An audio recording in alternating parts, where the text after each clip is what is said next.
सादर प्रणाम। मैं नीरजा चौधरी आपके अपने चैनल इन्फोनी कॉर्नर में आप सभी का स्वागत एवं अभिनंदन करती हूँ। अभी इन दिनों हम पढ़ रहे हैं इंडियन पॉलिटिकल थिंकर के बारे में और आज हम पढ़ेंगे गोपाल कृष्ण गोखले के राजनीतिक विचारों को। गोपाल कृष्ण गोखले हैं, उनके राजनीतिक विचार बहुत डिटेल में हैं, तो इसलिए उनके राजनीतिक विचारों को विस्तृत पढ़ने की दृष्टि से हम इसको 2 सेक्शन में बनाएंगे और यानी कि इससे रिलेटेड 2 वीडियो होंगे। तो पहले जान लेते हैं गोपाल कृष्ण गोखले कौन है। देखिए, भारतीय इतिहास में गोपाल कृष्ण गोखले का बहुत महत्वपूर्ण स्थान है। इन्हें गांधी जी ने इन्हें राजनीतिक गुरु भी माना है, यानी राजनीति के जितने भी गुर सीखे हैं उन्होंने गोपाल कृष्ण गोखले से ही सीखे हैं।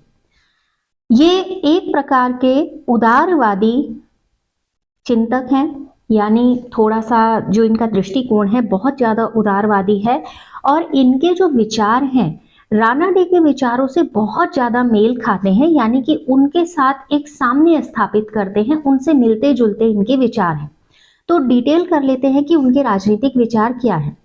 देखिए, गोपाल कृष्ण गोखले जो हैं उन्होंने राजनीति को अपनाया, लेकिन राजनीति को अपनाने का उद्देश्य मात्र ये था कि हम जनता की सेवा करें। सेवा की दृष्टि से ही उन्होंने राजनीति के मार्ग पर पदार्पण किया।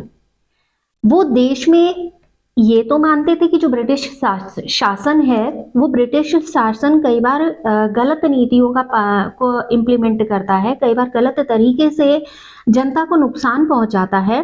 वो एक मानते थे कि हमारा देश उस समय क्या कहना चाहिए, पराधीन था, इसलिए वे समझते थे कि जितना भी हो सके लोगों में स्वशासन पहुंचे, यानी कि हम पराधीन से स्वशासन तक पहुंचे और ये हमारी एक आवश्यकता होना चाहिए। ठीक है, अब लोग वो स्पष्ट बहुत ज्यादा कर देते हैं कि मैं राजनीति में आया हूं, लेकिन मुझे राजनीति में किसी तरीके का, किसी पद लाभ का या किसी भी अन्य चीज का लालच नहीं है। और उन्होंने जीवन भर त्याग की दृष्टि अपनाई और राष्ट्र की सेवा करने के लिए, देश की सेवा करने के लिए, अपनी मातृभूमि की सेवा करने के लिए उन्होंने लोगों में चेतना भरी और अधिक से अधिक लोगों को इस दृष्टि से या इस सेवा की दृष्टि से जागरूक करने का काम किया। इंपॉर्टेंट आती है एक लाइन कि भारत सेवा संघ की जब स्थापना उनके द्वारा की गई थी, प्रश्न आता है कि भारत सेवा संघ की स्थापना किसने की। तो भारत सेवा संघ की स्थापना किसने की थी? गोखले ने की थी। और इसकी स्थापना का उद्देश्य भी मात्र ये था उनका कि वो ज्यादा से ज्यादा लोगों को मातृभूमि की सेवा के लिए तैयार कर सके, उनके मन में वो मातृभक्ति जागृत कर सके। बहुत सारे, जैसे शुरुआत में ही कहा कि वो बहुत ज्यादा उनके जो विचार थे मेल खा रहे हैं, राणा डे से मेल खा रहे हैं, दादा भाई नौरोजी से मेल खा रहे हैं और फिरोज शाह मेहता हैं उनसे मेल खा रहे हैं। इसके अलावा फर्ग्यूसन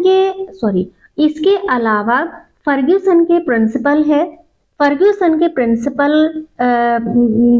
फर्ग्यूसन कॉलेज है। ठीक है, तो फर्ग्यूसन कॉलेज के प्रिंसिपल के विचार जो थे उन्होंने भी बहुत प्रभावित किया गोखले को। ठीक है, अब अगर उदारवादी दृष्टिकोण से देखें कि अगर उदारवादी दृष्टिकोण था तो इनके विचार किससे मेल खाते थे? किसी ना किसी से तो प्रभावित रहे होंगे। तो लोकमान्य बाल गंगाधर तिलक है, उन बाल गंगाधर तिलक से इनके विचारों के, अगर कहें कि बाल गंगाधर तिलक और इनके विचारों में समानता है तो बाल गंगाधर तिलक और इनके विचारों में किसी भी तरीके का कोई साम्य नहीं था। लेकिन एक बहुत अच्छी बात थी इनमें, दोनों में ही अच्छी बात थी कि दोनों में कभी भी ऐसा नहीं हुआ कि माना विचार नहीं मिल रहे हैं तो विचारों को लेके आपस में किसी तरीके का इनमें कन्फ्लिक्शन आ गया हो, या ये दोनों एक दूसरे से घृणा करते हो या एक दूसरे को नीचा दिखाने की कोशिश करते हो। ये दोनों इस तरीके के नहीं थे, इनके विचार बिल्कुल अलग थे, इनके विचार बिल्कुल अलग थे। ठीक हो गया। अब गोखले हैं, गोखले को उदारवादी तो कहा जाता है, साथ ही साथ जैसे अभी हमने पूर्व चिंतकों को पढ़ा था उन पूर्व चिंतकों में भी क्या था कि एक ऐसा साम्य स्थापित करने की कोशिश थी कि हम बीच का कोई रास्ता यहाँ पर निकालें। लेकिन जो गोखले हैं वो यथार्थ को ध्यान में रखते हैं, जो है उसे स्वीकार करते हुए क्या हो सकता है।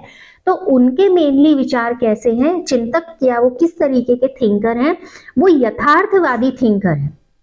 ठीक है, आप अगर उनके जीवन को, परिचय को पढ़ेंगे या उनकी जीवनी को आप पढ़ेंगे तो उनकी जीवनी में यथार्थवाद और आदर्शवाद, इन दोनों का इतना सुंदर मेल है। और यही मेल क्या करता है पूरे जीवन पर, और जो भारत के संदर्भ में उनके विचार थे उस पर दिखाई भी पड़ता है। ठीक है, अब यथार्थवादी के अंतर्गत उनका क्या हुआ कि जैसे अभी हमने शुरू में कहा कि जैसी परिस्थितियां उनके अनुरूप ही क्या किया जाए, कोई निर्णय लिया जाए। तो यहाँ पर भी वो ये कहते थे कि उस समय की जो परिस्थितियां हैं, उस समय की परिस्थितियों में क्या संभव है और क्या नहीं है, इन दोनों बातों पर वो विचार करते थे।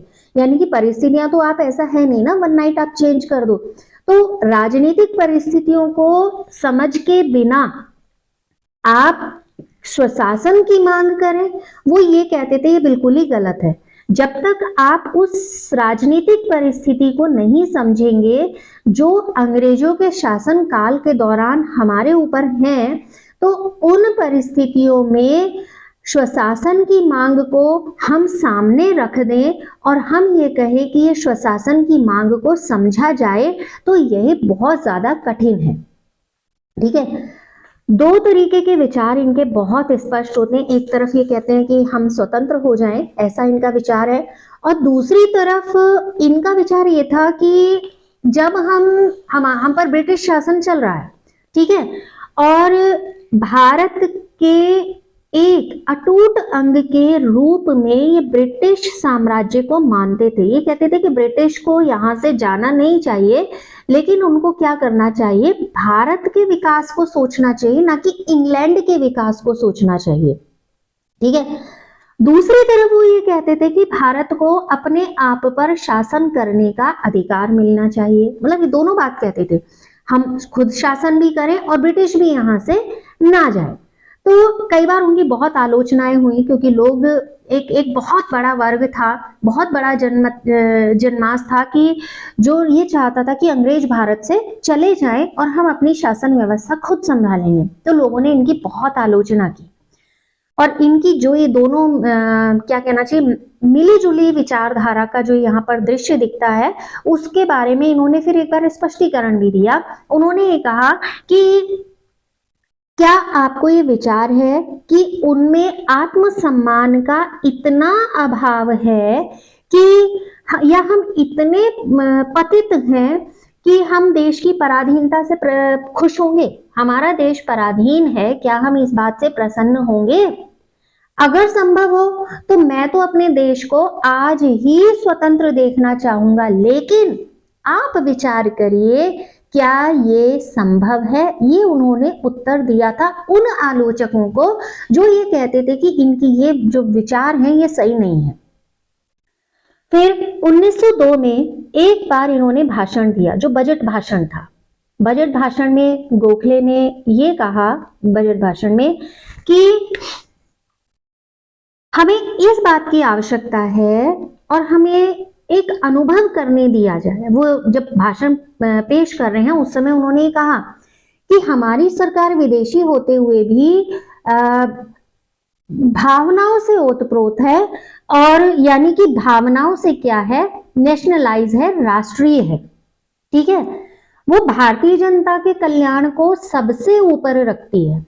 पहली बात ये थी कि वो ये कह रहे हैं कि हमारी जो सरकार है वो राष्ट्रीय भावना से ओतप्रोत है, और वो सबसे ऊपर क्या रखती है, जनता के कल्याण को सबसे ऊपर रखती है, और बाकी जितनी भी भावनाएं हैं या बाकी जितनी भी चीजें हैं उनको वो उनसे नीचे रखती है, यानी कि निम्न कोटि का मानती है।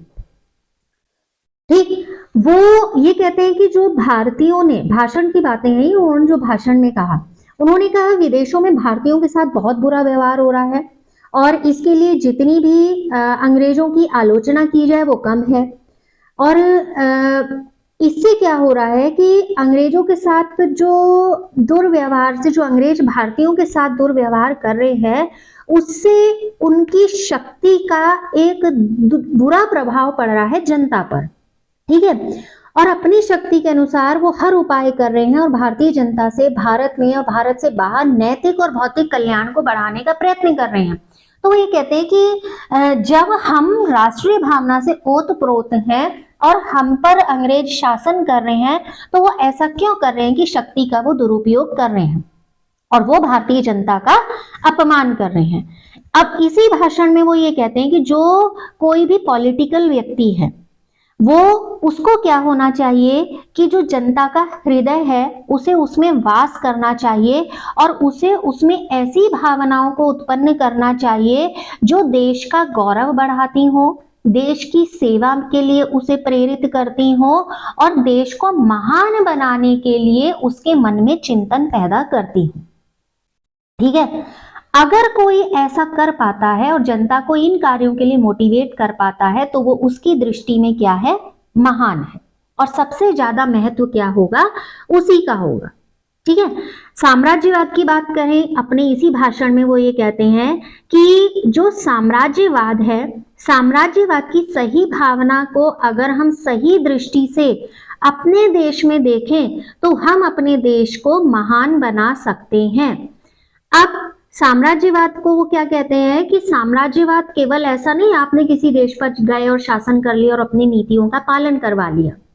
ठीक है, वो कहते हैं साम्राज्यवाद, अगर उच्च साम्राज्यवाद की बात करें तो जो साम्राज्य में सम्मिलित है, जो भी कि कोई भी व्यक्ति हो, यानी कि कितने भी व्यक्ति हो, कितनी भी जातियां हो और कोई भी हो, वो क्या करे, उनका सम्मान करे।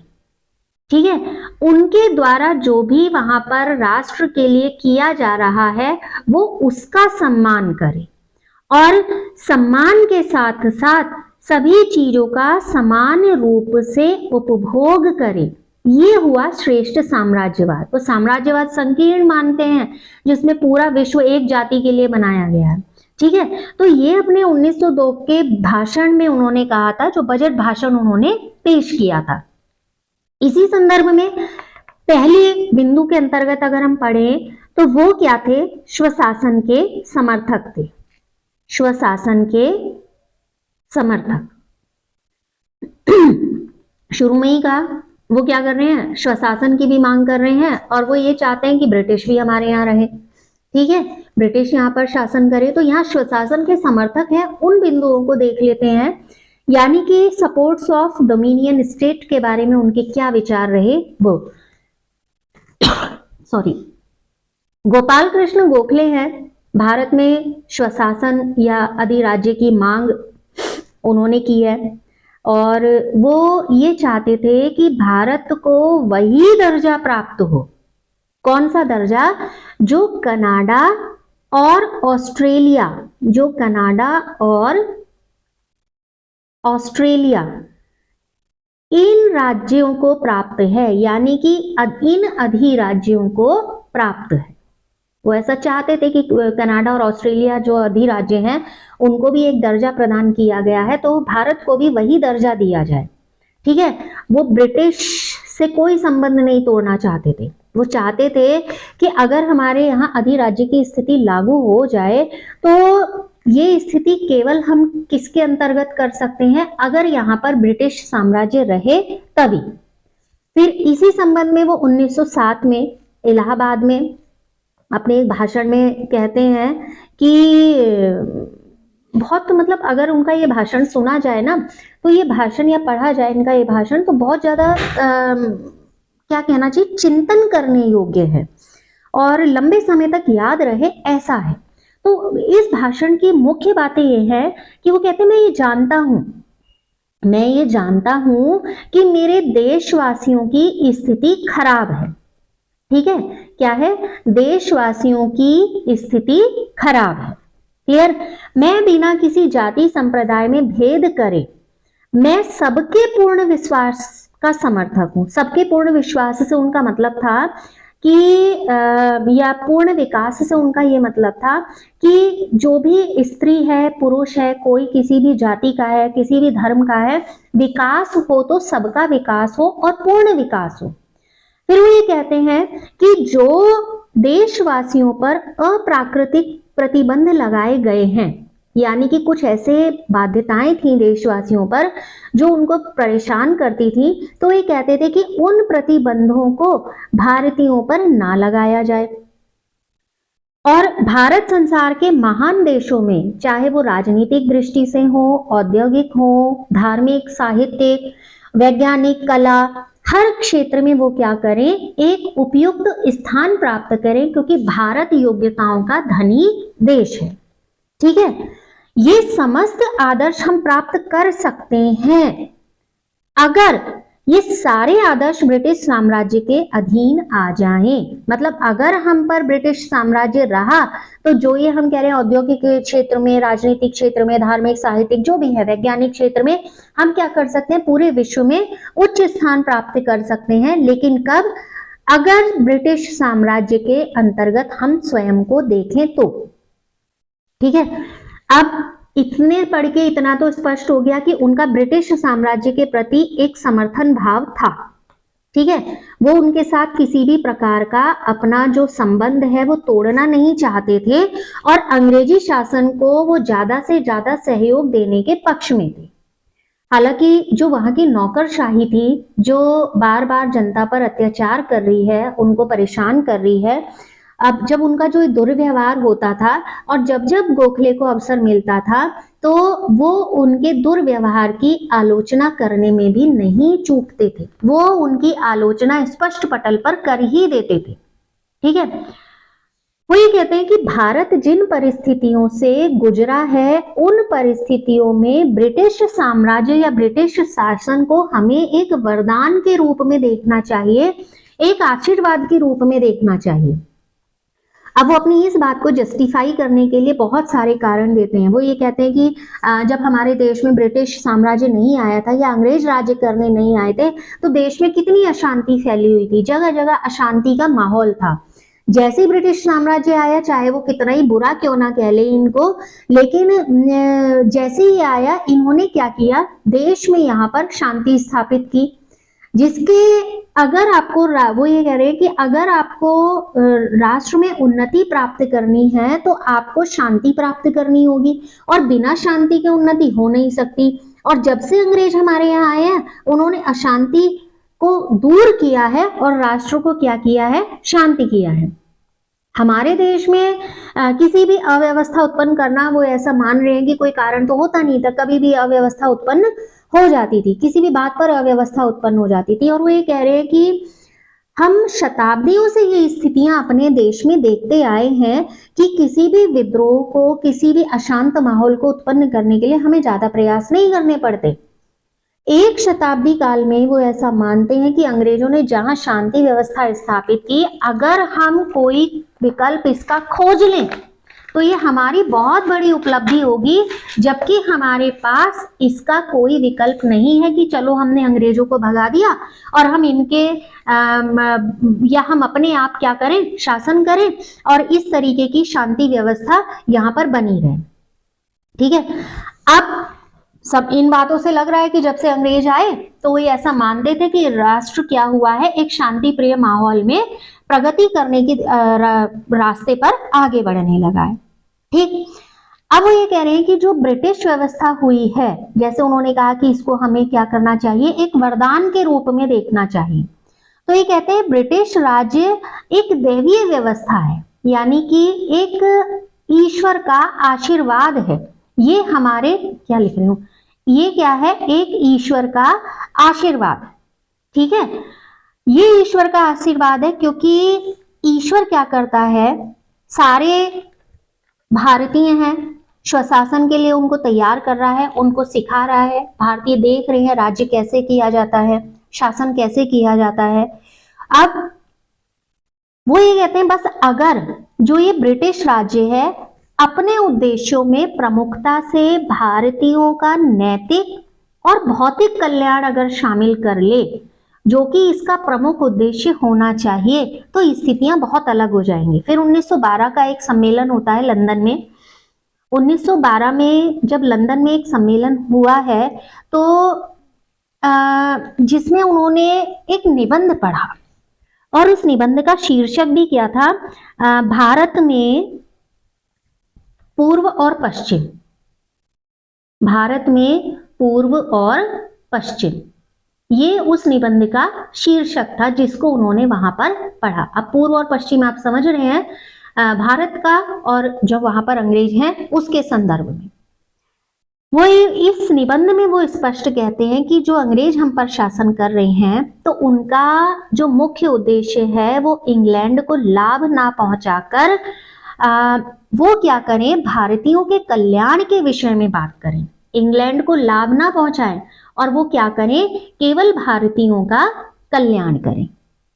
ठीक है, ये अगर वो मुख्य उद्देश्य रखे तो भारतीयों का कल्याण, अगर ये मुख्य उद्देश्य रखे तो परिस्थितियां बिल्कुल अलग होंगी। ठीक है, वो ये कहते हैं अंग्रेज भारत में जो रह रहे हैं वो एक शासक जाति के रूप में रह रहे हैं, वो शासक जाति के रूप में ना रहे, वो भारत में जनगण को अंग्रेजों के साथ समानता की दृष्टि से लाना चाहिए, जिससे कि जो भी पश्चिम के बहुत हाई लेवल के कुछ ऐसे मानदंड हैं, उन मानदंडों का प्रयोग करते हुए हम तब भारतीयों पर शासन करना चाहिए, क्योंकि वो उन्हें गुलाम ना समझे, वो उनको अत्याचार की दृष्टि से एक एसेट ना समझे, वो उनके कल्याण की दृष्टि से अगर कार्य करेंगे तो ये भारत के संदर्भ में भी बहुत अच्छा होगा। और खुद साम्राज्य अगर वहां पर रखना, अपना शासन वहां पर करना है, तो उसके संदर्भ में भी वो ऐसा उनको कहते हैं कि आपके लिए भी बहुत अच्छा हो, हमारे लिए तो अच्छा है, आपके लिए भी बहुत अच्छा है। ठीक है, वो दूसरा रीजन ये कहते हैं कि जो ब्रिटिश शासन है, मतलब उसके समर्थन का दूसरा कारण जानिए, वो ये कहते हैं कि जो ब्रिटिश शासन है वो न्यायप्रिय है। ठीक है, और इस बात में ब्रिटिश शासन अटूट विश्वास करता है। उनको लगता है कि जो भी वो डिसीजन वहां पर देते हैं वो प्रॉपर तरीके के जस्टिस से ही देते हैं। ठीक है, फिर वो ये कहते हैं कि जो उनकी शिक्षा पद्धति है वो बहुत अच्छी है और उसको भारत में लाना चाहिए। वो भारत में उन शिक्षण पद्धतियों का समर्थन करते हैं, भारत के लिए वो उपयोगी हैं, और इसके लिए तो उनका ना विशेष आकर्षण था। मतलब इसके लिए उन्होंने बहुत प्रयास किए कि जो शिक्षण पद्धतियां ब्रिटिश की हैं, उन ब्रिटिश शिक्षण पद्धतियों को भारत में शामिल किया जाए। ठीक है, अब इसी संदर्भ में उन्होंने पूना में कांग्रेस का अधिवेशन होता है, पूना कांग्रेस अधिवेशन।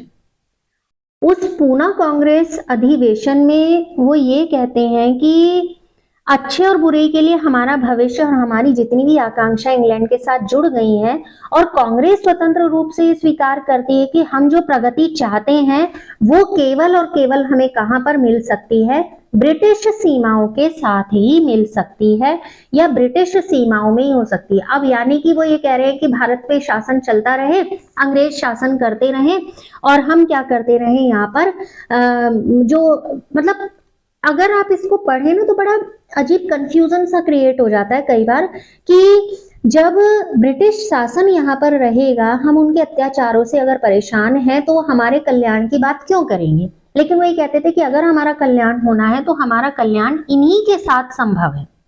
ठीक है, भारत की उन्नति की कल्पना करते हैं, वो ये भी चाहते हैं कि भारत स्वतंत्र हो जाए तो खुश होने वाले शायद सबसे पहले व्यक्ति होंगे। फिर बहुत सारी अलग अलग तरीके की इनकी जो निष्ठा है वो ब्रिटिश शासन पर परिलक्षित हो जाती है। फिर वो भारत में ज्यादा से ज्यादा उन्नति देखने के लिए बार बार एक ही बात पर प्रेशराइज कर रहे हैं कि ब्रिटिश शासन या ब्रिटिश साम्राज्य के अंतर्गत ही या राज्य के अंतर्गत ही ये सब संभव है। ठीक है, अब ये इनकी बातें हैं। अंग्रेजों में है लॉर्ड कर्जन वाइसराय। ठीक है, अब इनके इन विचारों से वो बहुत ज्यादा प्रसन्न होते हैं, बहुत ज्यादा खुश हैं, और इनको एक उपाधि से मतलब वो सम्मानित करते हैं। एक उपाधि इनको दे दी जाती है। और हालांकि जो लॉर्ड कर्जन के द्वारा बंगाल का बंटवारा हुआ था या भारत को पीछे धकेलने के लिए जो उनकी नीतियां हैं, इन्होंने खुलकर उन पर प्रहार किया था, उनकी नीतियों के बारे में बोले थे या लॉर्ड कर्जन को सुनाने से भी वो बाज नहीं आए थे। ठीक है, तो लॉर्ड कर्जन इनकी बातों से बहुत प्रभावित थे, इनके विचारों से प्रभावित थे, तो इन्हें एक विशेष उपाधि यहाँ पर प्रदान कर दी थी। अब ये साम्य स्थापित करना चाह रहे हैं भारतीय जनता और जो इनके विचार हैं भारतीय जनता और ब्रिटिश शासकों के बीच में। ब्रिटिश शासन में आस्था है और फिर उधर भारत के वायसराय थे लॉर्ड होर्डिंग। ठीक है, लॉर्ड होर्डिंग के साथ इनकी बात होती है। लॉर्ड होर्डिंग ने इनसे पूछा कि अगर मतलब मैं तुमसे ये कह दूं कि हम 1 महीने के अंदर यहां से चले जाएंगे, हमारी सारी सेना चले जाएगी, हमारे सारे अधिकारी चले जाएंगे, तो तुम्हारा उत्तर क्या होगा?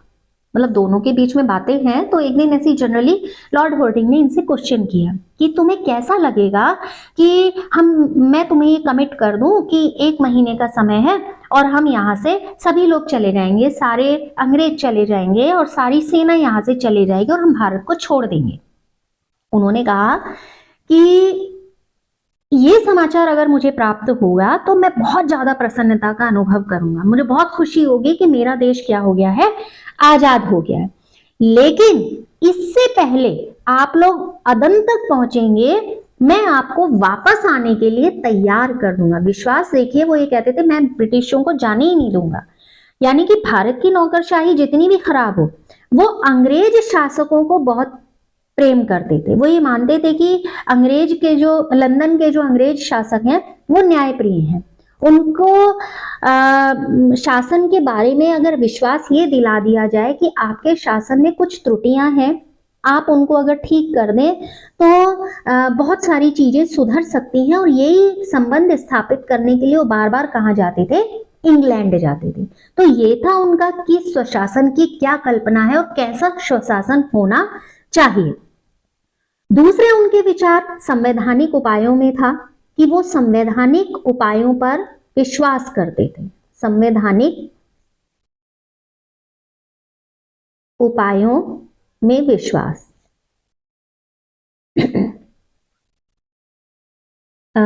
यानी कि फेथ इन कॉन्स्टिट्यूशनल मेथड। जो भी भारत की परिस्थितियां हैं, वर्तमान तत्कालीन परिस्थितियां हैं, उनमें सरकार को वो संवैधानिक उपायों पर आधारित जो भी आंदोलन है उनके तरीकों से कष्ट दूर करने के लिए आवेदन पत्र दिए जाएं और जनता के कष्टों को भली भांति उनको समझाया जाए। वो सरकार जो है यानी कि जो ब्रिटिश शासन है, उस सरकार की जितनी क्रिएटिव तरीके से आलोचना करते थे और प्रतिरोध तो करते थे, लेकिन वो निष्क्रिय प्रतिरोध का समर्थन करते थे। ठीक है, निष्क्रिय प्रतिरोध में और उनकी क्रिएटिव क्रिटिक्स में वो विश्वास करते थे। बहुत मतलब चिंतन वाली बात है कि आलोचना भी करनी है लेकिन क्रिएटिव रचनात्मक तरीके से आलोचना करनी है। प्रतिरोध भी करना है लेकिन प्रतिरोध ऐसा करना है जो कि कैसा हो? निष्क्रिय प्रतिरोध हो। वो ऐसा मानते थे कि संवैधानिक उपायों में बहुत हमारा विश्वास है और हम अपनी समस्याओं का समाधान संवैधानिक तरीकों से निकाल सकते हैं। वही कहते थे कि हमें अपनी बातें मनवाने के लिए जलसे करने चाहिए, जुलूस निकालने चाहिए और जनमत का प्रबल प्रयोग करना चाहिए, लेकिन शांति भंग ना हो, किसी भी प्रकार का अशांत माहौल वहां पर क्रिएट ना हो। ठीक है, अब अगर मान लो जुलूस जलसे निकाले हैं, जनता का समर्थन आ गया है, शांति भंग नहीं हो रही है, इससे ब्रिटिश शासकों पर क्या होता है? एक दबाव पड़ता है। वो मानते थे वो अंग्रेजों के विरुद्ध हिंसा या किसी भी तरीके की शारीरिक शक्ति का प्रयोग करना, जैसे बम ब्लास्ट कर दिया या उनको कोई नुकसान पहुंचा दिया या उन पर हमला कर दिया या उनके बारे में कोई दुष्प्रचार कर दिया, नहीं, ये नहीं होना चाहिए। वो ऐसा मानते थे, उनका ये विचार था। उनका ये मतलब वो इस बात से सहमत नहीं थे कि ब्रिटिश शासन को हम समाप्त कर दें, और इसको अगर मुझे समाप्त करना है तो ब्रिटिश शासकों के जो शत्रु हैं हम उनके साथ मिल जाए और उनके साथ मिलकर यहाँ पर क्या करें? ब्रिटिश शासन की समाप्ति कर दें। सरकार के विरुद्ध अगर हिंसा हो रही है, अगर किसी तरीके का नफरत का माहौल फैलाया जा रहा है या किसी भी तरीके से उसके शत्रुओं से गठजोड़ किया जा रहा है, इससे क्या होता है, सरकार हमारे प्रति जो सहानुभूतिपूर्ण रवैया अपनाती है वो सहानुभूति उसकी कम हो जाती है। ठीक है, और हम अगर सहानुभूति खो देंगे तो जो भी हमें प्राप्त होना होगा वो प्राप्त नहीं होगा। ठीक है, और इससे सरकार क्या होगी, चिढ़ जाएगी, और जब सरकार चिढ़ जाएगी तो उसके अत्याचार बढ़ जाएंगे। वो निर्ममता पूर्वक क्या करने लगेगी, व्यवहार शुरू कर देगी, जनता को परेशान करेगी, जनता के कष्ट बढ़ जाएंगे। और अगर जनता के कष्ट किसी भी रूप में और अधिक बढ़े तो ये भारत के लिए अच्छा नहीं होगा, और वो नहीं चाहते। तो उन्होंने जनता को ऐसा समझाया कि हम विरोध करेंगे तो हम परेशानी में आ जाएंगे, तो उनका विरोध मत करो। ठीक है, तो उन्होंने कहा कि हम नहीं चाहते कि जनता के कष्ट और ज्यादा बढ़े। अब यहां और यहां इनके बीच में फंसी हुई है जनता। ये कष्ट दे रहे हैं, ये उनको समझाने का काम कर रहे हैं। तो बीच में चक्की के दो पाटों के बीच में कौन आ गई, यहां पर जनता। फिर 1906 में जब ये इंग्लैंड गए थे तो उन्होंने अपने एक मित्र को एक लेटर लिखा था, जिसमें उन्होंने, उस समय क्या हो रहा था, लॉर्ड मैकाले की जो नीतियां थी और उसके लिए बहुत ज़्यादा क्या था, पार्लियामेंटों के एक सुधार भी इम्प्लीमेंट होने थे। तो लॉर्ड मैकाले के विरुद्ध एक दुष्प्रचार चल रहा था, तो उस दुष्प्रचार को रोकने पर उन्होंने बल दिया। फिर यहाँ पर 1908 की बात है, जब ये इंग्लैंड में थे फिर से, तो भारत में अंग्रेजी शासन के विरुद्ध घृणा का माहौल तो था ही। एक ऐसा वातावरण बन गया था जो अंग्रेजों के विरुद्ध था और बहुत ज्यादा उग्र हो गया था। ठीक है, यहाँ पर जो पार्लियामेंटों के सुधार थे, उन पार्लियामेंटों के सुधारों के इम्प्लीमेंटेशन के विरोध में, यानी कि किस तरीके से वो सुधार यहाँ पर इम्प्लीमेंट होंगे, क्योंकि विरोध तो बहुत ज्यादा हो गया है, तो ये एक थोड़ा सा संशय वाली स्थिति यहाँ पर उत्पन्न हो गई थी। ठीक है, अब उन्होंने क्या किया, भारत सेवक समाज है जिसके माध्यम से वो अपनी बातों को जनता तक पहुंचाने का काम करते थे। उन्होंने वहां के कार्यकर्ताओं को एक लेटर लिखा, एक पत्र लिखते हैं, और पत्र लिखने के संदर्भ में वो क्या कहते हैं, जैसे ध्यान दीजिएगा, रचनात्मक आलोचना और निष्क्रिय प्रतिरोध। ठीक है, अब वो यहाँ पर लेटर की भाषा को समझिएगा। वो ये कहते हैं कि भारत में शांति रखने के लिए प्रचार जारी रहना चाहिए, चाहे नौकरशाही में कितने दोष क्यों ना हो।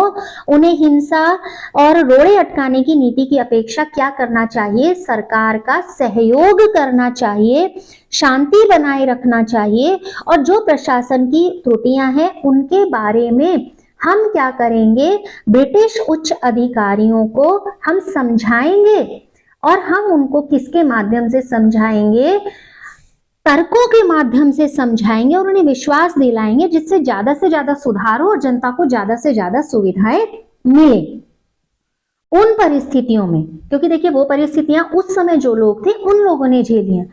उन परिस्थितियों में गोपाल कृष्ण गोखले को सबसे अच्छा मार्ग यही लगता था कि अंग्रेजों को नाराज भी ना किया जाए और अपना काम निकलवा भी लिया जाए। भारत स्वतंत्र हो लेकिन फिर भी ब्रिटिशों के अधीन ही शासन जारी रहे, यानी कि वो अधिराज्य की कल्पना को लेकर आगे बढ़ते थे और वो हर चीज को संवैधानिक उपायों के माध्यम से ही सॉर्ट आउट करने की कोशिश करते थे। गोपाल कृष्ण गोखले के राजनीतिक चिंतकों में बहुत बड़े बहुत बड़ा स्थान है। तो फिलहाल आज इनके केवल 2 ही विषयों को हमने समझा है। नेक्स्ट वीडियो में इनके राजनीतिक विचारों को ही कंटिन्यू करेंगे, क्योंकि बहुत लंबा चौड़ा सा इनका चिंतन है इस दिशा में। तो आप लगातार साथ बने रहिएगा और इन्फोनी कॉर्नर देखते रहिएगा, शेयर कीजिएगा, लाइक कीजिएगा, कमेंट कीजिएगा, और सब्सक्राइब नहीं किया है तो सब्सक्राइब भी कर लीजिएगा। इन्हीं अपेक्षाओं के साथ आप सभी का बहुत बहुत धन्यवाद।